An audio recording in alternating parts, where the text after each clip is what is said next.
So the United States used to be the world's most powerful manufacturing country, okay? So before it was the UK, then you have the United States, okay? And the United States is in the blue, right?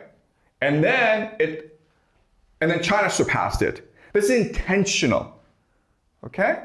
The intention is to use manufacturing to extract the wealth of China and transfer it to America.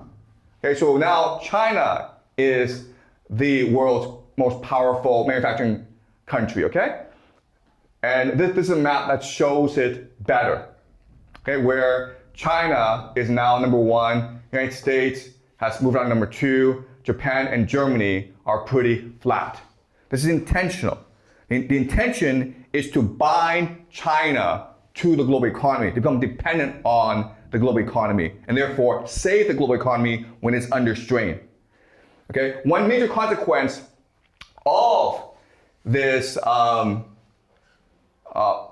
China's rise is the trade deficit between America and China.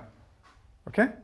Unfortunately, this trade deficit is a natural consequence of China's manufacturing ascent. Okay? Why? Because the purpose is to force China to buy more US dollars. Okay? In order to support the Ponzi scheme. So this is a system that benefits the Americans. When Trump came into power in 2016, he said, no. It shows that China is taking advantage of us. And Trump doesn't really appreciate that. No, it was designed this way.